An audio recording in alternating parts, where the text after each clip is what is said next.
Hello everyone. आज हम the Indian panel code 1860 की थर्ड क्लास डील करेंगे, जिसमें हम सेक्शन 53 से स्टार्ट करेंगे। लास्ट क्लास में हमने सेक्शन 52A तक कवर करे थे। अब हम पढ़ेंगे चैप्टर थर्ड में पनिशमेंट्स के प्रोविज़न, जो हमारे आगे बताए गए हैं।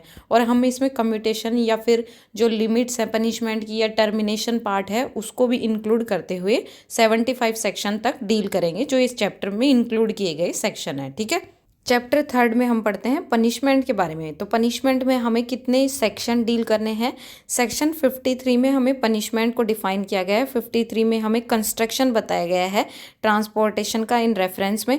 54 में उसका कम्यूटेशन सेंटेंस ऑफ डेथ का, 55 में कम्यूटेशन इम्प्रीजमेंट ऑफ लाइफ का, एंड 55A में डेफिनेशन दी गई है अप्रोप्रिएट गवर्नमेंट की। 56 जो हमारा रिपील्ड पार्ट है। 57 है fraction of term of punishment. 58 repealed part है।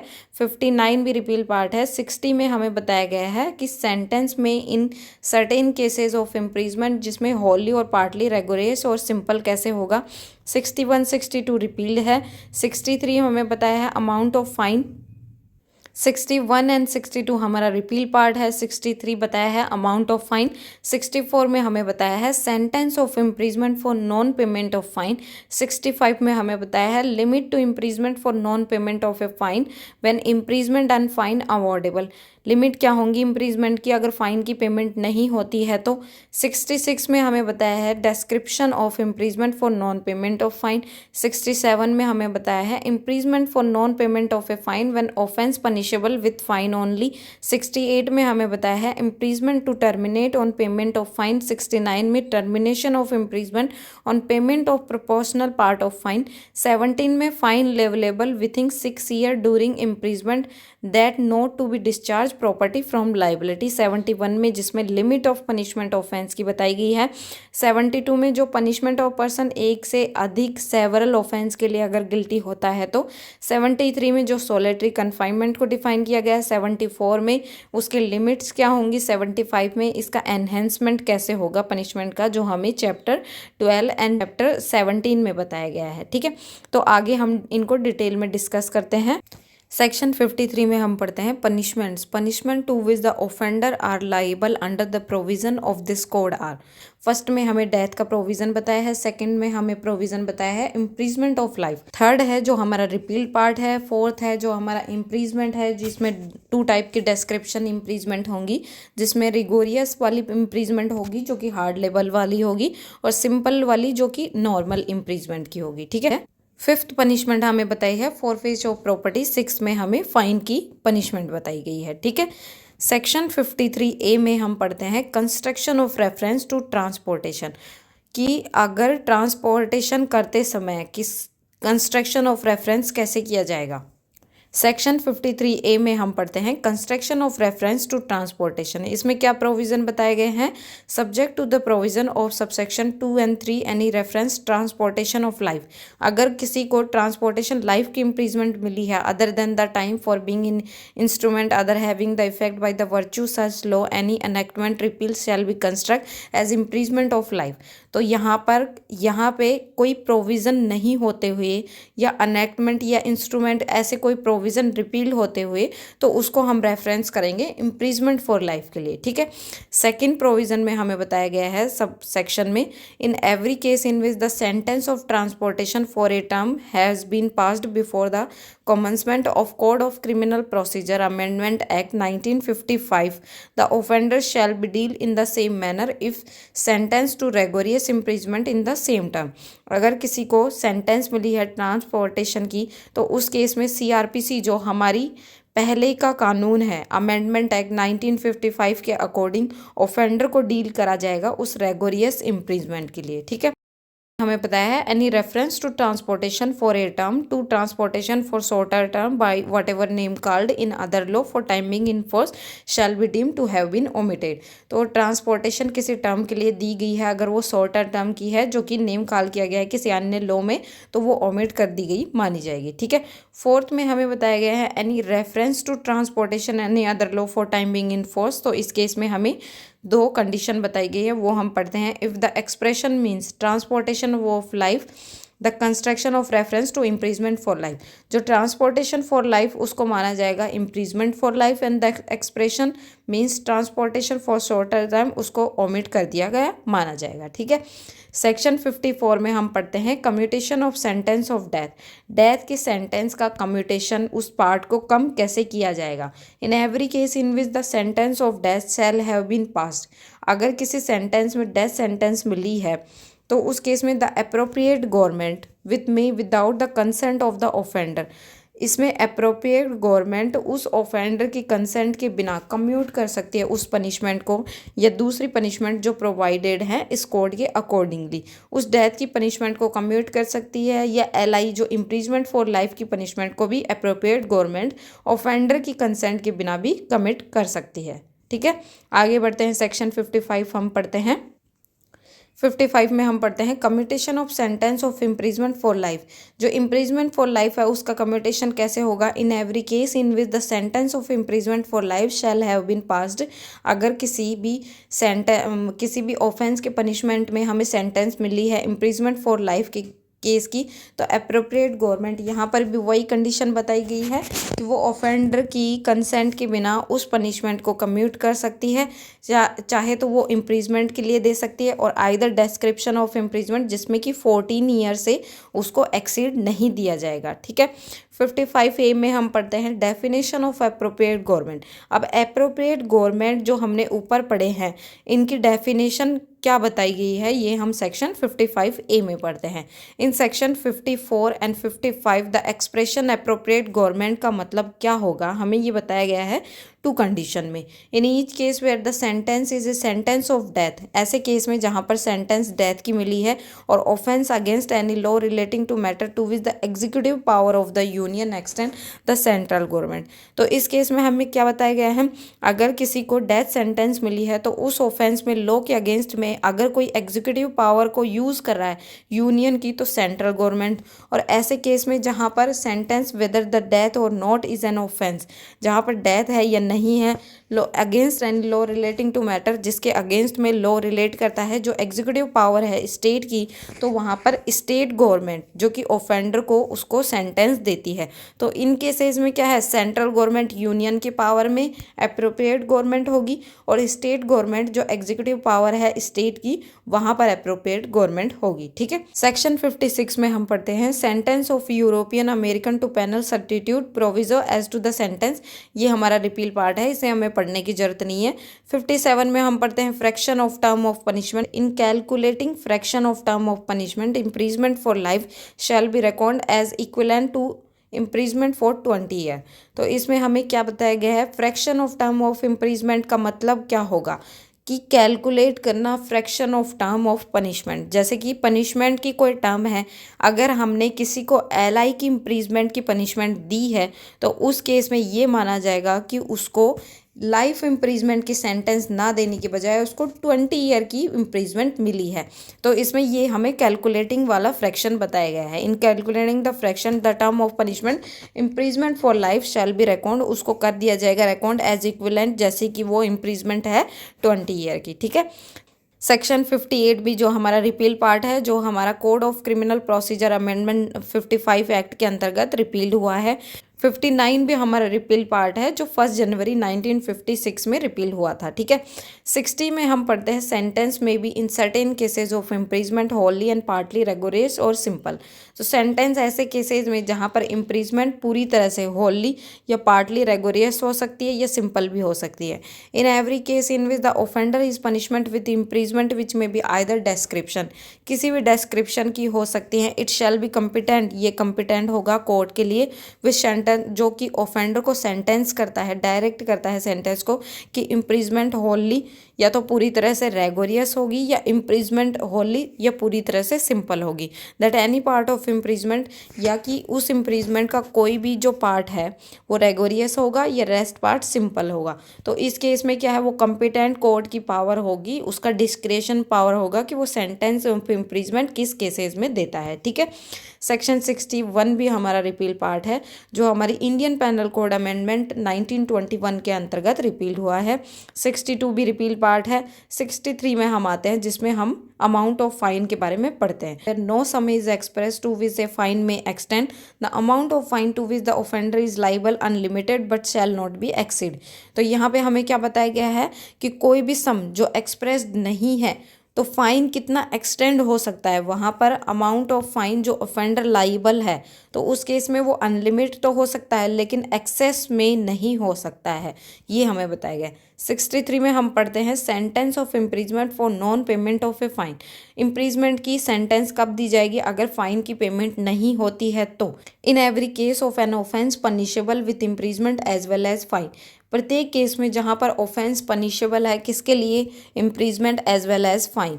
इन which the offender is sentence to fine, अगर उसको फाइन मिला है सेंटेंस में तो वहाँ पर विथ एंड विदाउट इम्प्रीजमेंट के केस में, इन एवरी केस ऑफेंस अगर पनिशेबल है इम्प्रीजमेंट के साथ में या फाइन के साथ में, तो फाइन ओनली, फाइन उसमें सेंटेंस किया जाएगा फाइन के पर्पज़ के हिसाब से, ठीक है। लेकिन इसमें सेकंड पार्ट में हमें क्या बताया गया है? इट शैल बी कम्पिटेंट, लेकिन ये कोर्ट के लिए कम्पिटेंट होगा कि sentence the offender direct by the sentence in default of payment of fine. अगर फाइन का पेमेंट करने में वो ऑफेंडर डिफॉल्ट करता है तो ऑफेंडर सफ़र करेगा imprisonment for a certain term. Offender को उस टर्म के लिए इम्प्रीजमेंट दी जाएगी जिस केस में उसने डिफ़ॉल्ट करा है फाइन की पेमेंट करने में। Which imprisonment shall be in excess of any other imprisonment. तो वो क्या है? वो इम्प्रीजमेंट एक्सेस में होगी, जो उसको इम्प्रीजमेंट मिली है उसके एडिशन में होगी, उनकी एक्सेस में होगी, जिसके लिए उसको सेंटेंस किया है। And he may be liable for commutation of sentence. तो वो उस केस में लाइबल होगा कि वो उस सेंटेंस को कमिट करवा सकता है, ठीक है। सेक्शन 65 में हम पढ़ते हैं limit to imprisonment for non payment of a fine when the imprisonment and fine awardable. तो यहाँ पर इम्प्रीजमेंट को लिमिट कैसे किया जाएगा? अगर फाइन पेमेंट करने पर डिफ़ॉल्ट होता है, यहाँ पर फाइन और इम्प्रीजमेंट दोनों अवॉर्डेबल थे उस ऑफेंडर को, और उस केस में क्या है, उसको इम्प्रीजमेंट के बजाय फ़ाइन भी मिला था और फाइन की उसने अगर पेमेंट नहीं करी है तो उस इम्प्रीजमेंट को लिमिट कैसे किया जाएगा, ये 65 में हम आगे पढ़ते हैं। The term for which the court direct the offender to be sentence in default for payment of a fine. अगर वो डिफ़ॉल्ट करता है फ़ाइन का पेमेंट करने में तो वो एक्सीड नहीं होगा। किससे एक्सीड नहीं होगा? 1/4 of the term of imprisonment. अगर उसको कितने की सज़ा मिली है? 1 ईयर की सज़ा मिली है तो उसका 1/4 होगा। मतलब जो उसको एक्सीड में इम्प्रीजमेंट मिल रही है वो 1/4 होगा as a part of imprisonment in default for payment of a fine which is maximum fixed for the offence and offence has be punishable with imprisonment as well as fine. जैसे कि इसमें बताया गया है अगर किसी व्यक्ति को 1 ईयर की सज़ा मिली है, ठीक है, 1 ईयर प्लस फाइन, तो फाइन के केस में क्या है, फाइन का डिफ़ॉल्ट करने पर 1/4 मिल जाएगा, ठीक है। तो 1 ईयर का 1/4 कितना होगा? अगर हम इसको डिवाइड करें तो 12 मंथ्स होते हैं, 12 मंथ्स का 1/4 कितना होगा? इसको हम डिवाइड करते हैं तो 3 मंथ्स। तो यहाँ पे 3 मंथ्स की एडिशनल पनिशमेंट उसको मिल जाएगी इन डिफ़ॉल्ट फॉर फाइन के केस में, ठीक है। आगे बढ़ते हैं, हम पढ़ते हैं सेक्शन 66 में हम पढ़ते हैं description of imprisonment for non payment of fine. अगर किसी फ़ाइन का पेमेंट करने में डिफ़ॉल्ट होता है तो उस केस में इम्प्रीजमेंट किस डिस्क्रिप्शन की होगी, ये हमें इसमें बताया गया है। The imprisonment which the court impose in default for payment of a fine may be an a description to which the offender might have been sentence for the offence. तो यहाँ पे जो कोर्ट इम्पोज करता है उस fine का default करने में तो वो किसी भी डिस्क्रिप्शन की हो सकती है जो ऑफेंडर को सेंटेंस की गई है, ठीक है। सेक्शन 67 में हम पढ़ते हैं imprisonment for non payment of a fine when the offence punishable with fine only. Imprisonment के केस में जहाँ पर नॉन पेमेंट, अगर फाइन की पेमेंट नहीं होती है और offence is only punishable for fine only, तो उस केस में इम्प्रीजमेंट कैसे डील की जाएगी ये हमें बताया गया है, ठीक है। या offence be punishable with fine only, अगर ऑफेंस पनिशेबल है केवल फाइन से तो imprisonment which the court impose in default for payment of fine, तो कोर्ट यहाँ पे इम्पोज करेगी in default of payment of a fine, तो वो सिंपल भी हो सकती है। The term for which the court direct करेगा ऑफेंडर को इम्प्रीजमेंट की सज़ा in default for payment of a fine shall not exceed the following scale, वो इस स्केल से एक्सीड नहीं होगी जो हमें सेक्शन 65 में बताया गया है। That is to be said the term not exceeding 2 months when the amount of fine shall not exceed 50 rupees. यहाँ पे बताया गया है अगर कोई जो इम्प्रीजमेंट की सज़ा मिली है वो 2 मंथ की मिली है, तो वहाँ पर अमाउंट ऑफ फाइन कितना है 50 rupees for an term not exceeding 4 months.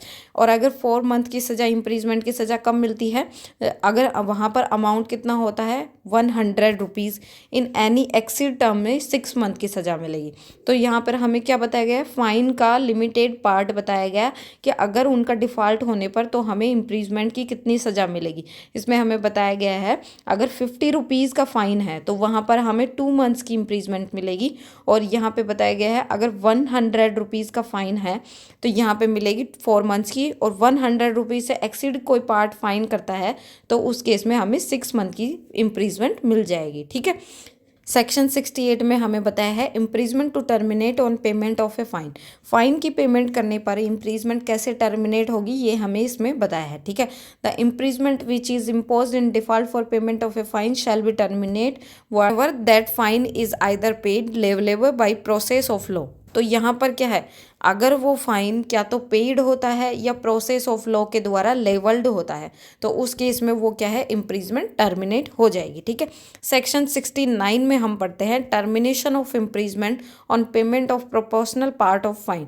यहाँ पे इम्प्रीजमेंट का टर्मिनेशन कब होगा, जब फाइन के पार्ट का पोर्शन में पेमेंट हो गया है उस केस में। कैसे, if before the expiration the term of imprisonment, अगर उस इम्प्रीजमेंट के एक्सपायरेशन होने से पहले जो उस ऑफेंडर को मिली है तो उसको इम्प्रीजमेंट के एक्सपायरेशन से पहले in default for payment of a fine, तो इम्प्रीजमेंट तो वहाँ पर वो फाइन का पोर्शन है क्या वो पेड हो जाएगा, लेविड हो जाएगा from the term of imprisonment and suffered in default for payment of a fine, जो कि लेस नहीं होगा उस प्रोपोर्शनल पार्ट के लिए जो कि फाइन में स्टिल अनपेड था। और इम्प्रीजमेंट का कोई भी पार्ट है या इम्प्रीजमेंट है वो टर्मिनेट हो जाएगी। ठीक है। इसके इलस्ट्रेशन से हम समझते हैं A sentence to fine 100 rupees, A को सेंटेंस मिली है 100 रुपीज़ की एंड टू 4 मंथ्स की इम्प्रीजमेंट। ठीक है। In default for payment of a fine if 75 rupees of fine is paid and levied before the expiration of 1 month of imprisonment. यहाँ पे बताया गया है अगर 75 रुपीज़ फाइन उसके द्वारा पेड हो जाता है उस एक्सपायरेशन से पहले जो कि उसको इम्प्रीजमेंट मिली है तो ए विल बी डिस्चार्ज, तो ए उस केस में डिस्चार्ज हो जाएगा एज सुन एज 1 मंथ पहले ही एक्सपायर होने से। If 75 rupees has been paid and levied at the time of expiration of first month, तो फर्स्ट मंथ में ही उसको डिस्चार्ज कर दिया जाएगा। And at later time while a continue is imprisonment, अगर बाद में वो क्या है इम्प्रीजमेंट में रहती है ए विल बी इमीडिएटली डिस्चार्ज, तो उस केस में वो इमीडिएटली डिस्चार्ज हो जाएगी। If 50 rupees of the fine is paid and levied before the expiration of 2 months, तो यहाँ पे अगर 50 रुपीज़ वो फाइन की पेमेंट कर देता है तो उसको एक्सपायर होने से पहले 2 मंथ्स इम्प्रीजमेंट के एक्सपायर होने से पहले उसको डिस्चार्ज कर दिया जाएगा। And a will be discharge as soon as 2 months are completed, 2 months complete होते ही उसको डिस्चार्ज कर दिया जाएगा। अगर 50 रुपीज़ पेड होते हैं लेविड होते हैं at the time of expiration of 2 months and at a later date while a continue, अगर इम्प्रीजमेंट में रहता है तो उसको इमिडिएटली डिस्चार्ज कर दिया जाएगा। तो यहाँ पे क्या बताया गया है, अगर फाइन का कोई भी पोर्शन उसको पेमेंट कर दिया जाता है, पेमेंट हो जाता है, तो वो जो इम्प्रीजमेंट का जो टर्मिनेशन है वो पोर्शन में टर्मिनेट हो जाएगा और जिस इम्प्रीजमेंट के लिए वो रहेगा वो रिमेनिंग पार्ट भी टर्मिनेट कर दिया जाएगा। ठीक है।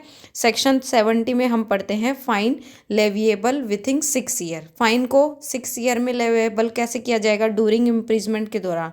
And death not to discharge the property from liability, और वो क्या है प्रॉपर्टी की लाइबिलिटी से अलग नहीं कर सकती अगर किसी व्यक्ति की डेथ हो जाती है ऐसे केसेस में तो। ठीक है। The fine any part of which remains unpaid, अगर कोई फाइन है या उसका पार्ट है जो अनपेड है may be levied eight any time within 6 year, तो 6 ईयर में उसको क्या है एज एन इक्वल करा जाएगा। And after the passing of the sentence के पास होने के 6 ईयर के अकॉर्डिंगली 6 ईयर के टाइम पीरियड में उस फाइन को पेड कर दिया जाएगा एंड जो भी रिमेनिंग पार्ट है उसको भी लेवलेट कर दिया जाएगा। ठीक है। और if under the sentence offender to be liable to imprisonment for longer period, और अगर यहाँ केस में क्या है ऑफेंडर को इम्प्रीजमेंट मिली है जो कि लॉन्गर पीरियड है 6 ईयर से एक्सीड में, तो then at any time previous of the expiration of that period, उस पीरियड के एक्सपायरेशन से पहले अगर उस ऑफेंडर की डेथ हो जाती है तो वो उसको उन लाइबिलिटी से डिस्चार्ज नहीं करेगी, उसकी प्रॉपर्टी को भी उसकी डेथ के बाद में उन डेब्ट्स के लिए वो लाइबल होगा। The death of the offender does not discharge from the liability of any property which would after his death he may be liable for his debt। तो उन डेब्ट्स के लिए वो फिर भी लाइबल होगा, उसकी प्रॉपर्टी से वो रिमेनिंग अमाउंट लिया जाएगा। ठीक है। सेक्शन 71 में हम पढ़ते हैं limit of punishment of offence made of several offence. तो यहाँ पे बताया गया है बहुत सारे ऑफेंस को कमिट करके ऐसा कोई ऑफेंस क्रिएट करा गया है जिसकी पनिशमेंट एक्सीड पार्ट में अगर किसी को मिली है तो उसकी लिमिटेशन किस पार्ट में हो सकती है, ये हमें 71 में बताया गया है। Where anything which is an offence, अगर कुछ ऐसा एक्ट जो कि ऑफेंस है अपने आप में, is made up of parts, जो पार्ट्स में कमिट होता है, which part in self an offence, और अगर पार्ट कमिट हुआ है वो अपने आप में भी ऑफेंस है, तो offender shell not be punished with imprisonment for more than one of such offence. तो क्या है, ऑफेंडर उस पनिशमेंट के लिए लाइबल नहीं होगा, उन पनिशमेंट के लिए जो उनको पार्ट पार्ट में दी जाएंगी वो सिंगल ऑफेंस के लिए पनिशेबल होगा जो ऑफेंस क्रिएट हुआ है, ना कि पार्ट वाले ऑफेंस के लिए। One of those unless the express provided, जब तक कि इस कोड में एक्सप्रेसली कोई प्रोविजन नहीं दिया गया है। ठीक है। सेकंड प्रोविजन में हमें बताया गया है where anything is an offence, अगर कुछ ऑफेंस है जो कि फॉलिंग करता है to and more separate definition, अगर as a part of the is this code any special any local law, तो वहाँ पर क्या है, ऑफेंस की डेफिनेशन हमें अलग अलग पार्ट में दी गई है कि इस ऑफेंस को जनरल लॉ में या स्पेशल लॉ में अकॉर्डिंगली डिफाइन किया गया है, तो वो एज ए जनरल लॉ के अकॉर्डिंग पनिशेबल होगा। यहाँ पर कोई सेपरेट डेफिनेशन होती हैं तो अलग अलग डेफिनेशन के लिए वो डिफरेंट पार्ट के लिए पनिशेबल नहीं होगा। Any law in force for the time being with the offence are defined and punished, तो वो सिंगल ऑफेंस के लिए भी पनिश होगा। ठीक है। थर्ड प्रोविजन में हमें बताया है where several act which one and more one would by itself themselves constitute an offence, अगर बहुत सारे एक्ट ऐसा ऑफेंडर कमिट करता है, ऐसे कई एक्ट जो अपने आप में एक से अधिक एक्ट ऐसा कोई ऑफेंस कंस्टिट्यूट करते हैं, तो उनके कंबाइन से एक डिफरेंट ऑफेंस कमिट होता है, तो जो ऑफेंस उन्होंने कंस्टिट्यूट करा वो उसके लिए ऑफेंस के लिए पनिशेबल होंगे, वो उन डिफरेंट ऑफेंस के लिए पनिशेबल नहीं होंगे जो उन सेवरल एक्ट के कंस्टिट्यूट करने पर या कंबाइन करने पर कमिट हुआ है। ठीक है। फोर्थ प्रोविजन में हमें बताया है offender shell not be punish with more A several punishment other than the court trial him could award any of such offence. तो इसमें भी हमें वही कंडीशन बताई गई है कि ऑफेंडर पनिश नहीं होगा उस सेवरल पनिशमेंट के लिए जो कि कोर्ट से एक्सीड है, मतलब किसी भी कोर्ट ने अगर उस ऑफेंडर का ट्रायल कराया और उसको इम्प्रिजमेंट की या फिर पनिशमेंट दे दी है, तो उस केस में उसको वही पनिशमेंट मिलेगी, उससे एक्सीड में अदर कोई ऑफेंस अगर कंस्टिट्यूट होता है, अदर पार्ट से इंक्लूड होता है, तो उस ऑफेंस के लिए उस ऑफेंडर को पनिश नहीं किया जाएगा। ठीक है। इलस्ट्रेशन से हम समझते हैं। फर्स्ट इलस्ट्रेशन में पढ़ते हैं A give Z 50 stroke with a stick, here A may have committed the offence of voluntary causing hurt to Z by whole beating and also each of the blow make up the whole beating. If A were liable to punishment of every blow, he may be imprisoned for 50 years and one of each blow he is liable only one punishment for whole beating। तो इसमें भी हमें बताया गया है A क्या करता है, ए यहाँ पे 50 स्ट्रोक देता है स्टिक से, तो मतलब यहाँ पे वो 50 बार जेड को मारता है। तो एक ने ऑफेंस करा है जेड को वॉलंटली हर्ट करने के पर्पज से, तो यहाँ पर वो होल बीटिंग के लिए लाइबल होगा, ना कि वो 50 stroke each of the stroke के लिए लाइबल होगा as a part of the imprisonment for 50 year. तो यहाँ पर वो सिंगल ऑफेंस के लिए पनिशेबल होगा, ना कि वो each part of the stroke which has been given by any stick. ठीक है। स्टेशन में हम पढ़ते हैं but if while A is beating Z Y interferes A intentionally strike Y here as the blow given to Y is no part of the act whereby A is voluntary cause hurt to Z, A is liable for one punishment for voluntary causing hurt to Z and to another for the blow given to Y. तो इसमें ये बताया गया है लेकिन ऐसी condition में जहाँ पर ए जेड को पीटता है उस कंडीशन में वाई इंटरफेयर करता है, तो ए इंटेंशनली उसको भी स्ट्राइक कर देता है, तो उस केस में क्या है वो दोनों के लिए भी हर्ट करने के पर्पज से लायबल होगा। ठीक है। सेक्शन 72 में हम पढ़ते हैं punishment of person guilty one of several offence the judgment stating it is doubtful of which. तो यहाँ पर अगर कोई व्यक्ति गिल्टी होता है एक से अधिक ऑफेंस के लिए, तो जजमेंट में ये स्टेट करा गया है कि डाउटफुल होगा कि किस ऑफेंस के लिए उसको पनिश करा जाएगा। ठीक है। In all cases in which the judgment is given the person is guilty one of several offence specified in the judgment. यहाँ पे बताया गया है प्रत्येक केस में ऑल केसेज में जहाँ पर जजमेंट किया गया गया है कि कोई भी व्यक्ति जो गिल्टी होता है एक से अधिक सेवरल ऑफेंस के लिए जो स्पेसिफाई है उस जजमेंट में, यहाँ पर डाउटफुल होगा कि which of these offence he is guilty, कि उनमें से कौन सा ऑफेंस के लिए उस ऑफेंडर को पनिश करा जाए, and for which the lowest punishment is provided, और जिसके लिए लोवेस्ट पनिशमेंट जो प्रोवाइड किया गया है, if some punishment is not provided for all. यहाँ पे अगर सेवरल एक्ट से कंस्टिट्यूट कोई ऑफेंस कमिट होता है जो जजमेंट में डाउटफुल होता है कि कौन से ऑफेंस के लिए उसको पनिश किया जाए, तो उस लोवेस्ट ग्रेड में उसको पनिश किया जाएगा। जहाँ पर कोई प्रोविज़ो अवेलेबल नहीं है उस पनिशमेंट को, उसको एक्सेप्ट में अगर कोई उसने सेवरल एक्ट में से किसी एक्ट के लिए उसको पनिश किया जाएगा जो कि लोवेस्ट कैटेगरी में होगा। ठीक है। सेक्शन 73 में हम पढ़ते हैं सोलिटरी कन्फाइनमेंट के बारे में। When ever any person is convicted for an offence which under this code, अगर कोई व्यक्ति कन्विक्टेड होता है इस ऑफेंस के अंतर्गत, इन ऑफेंस के अंतर्गत जो इस कोड में हमें बताए गए हैं इंडियन पेनल कोड में, तो court has power to sentence him to rigorous imprisonment. तो कोर्ट क्या रखता है, पावर रखता है उसको सेंटेंस करने का रेगोरियस इम्प्रीजमेंट। कोर्ट अपने डिस्क्रेशन में क्या करेगा, सेंटेंस करेगा, ऑर्डर करेगा ऑफेंडर को कि सोलिटरी कन्फाइनमेंट में रखा जाए for any portion of the imprisonment to which he is sentence not exceeding 3 months in whole according to the following scale, that is to say. तो इसमें हमें ये बताया गया है अगर किसी व्यक्ति को किसी ऑफेंस के लिए कन्विक्ट करा गया है, वहाँ पे कोर्ट सेंटेंस करने की पावर रखता है जो कि रेगोरियस इम्प्रीजमेंट की कंडीशन में दी गई है उसको, तो वहाँ पर क्या है, उसको सोलिटरी कन्फाइनमेंट का पोर्शन दिया जाएगा उस इम्प्रीजमेंट के एडिशन में, एज इन जहाँ पर वो सोलिटरी कन्फाइनमेंट का जो पोर्शन है वो 3 months से एक्सीड नहीं होगा होल ऑफ द इम्प्रीजमेंट, जो कि फॉलोइंग स्केल हमें नीचे फॉरगोइंग प्रोविजन में बताए गए हैं। ठीक है। इसमें बताया गया है ए टाइम नॉट एक्सीडिंग 1 month, यहाँ पर 1 month से एक्सीड नहीं होगी सोलिटरी कन्फाइनमेंट अगर इम्प्रीजमेंट 6 month की है। यहाँ पर इम्प्रीजमेंट उस व्यक्ति को 6 month की मिली है तो सोलिटरी कन्फाइनमेंट उसको 1 month का मिलेगा, any time not exceeding 2 months, और यहाँ पर क्या है 2 months से अधिक सोलिटरी कन्फाइनमेंट नहीं होगी अगर 6 months से एक्सीड उसको इम्प्रीजमेंट मिली है। और थर्ड केस में हमें बताया गया है शैल नॉट एक्सीड 1 year, यहाँ पर सोलिटरी कन्फाइनमेंट है वहाँ पर वो 3 months से एक्सीड नहीं होगी अगर इम्प्रीजमेंट उसको 1 year मिली है, 6 months से एक्सीड मिली है तो, मतलब इसमें बताया गया है अगर 6 month की इम्प्रीजमेंट मिली है तो 1 month का सोलिटरी कन्फाइनमेंट, और अगर 6 months से एक्सीड या 1 year के बिलो हुआ है तो वहाँ पर 2 months का सोलिटरी कन्फाइनमेंट, और अगर वहाँ पर 1 year से अबव कोई पनिशमेंट मिली है तो 3 months का सोलिटरी कन्फाइनमेंट उसको मिलेगा। ठीक है।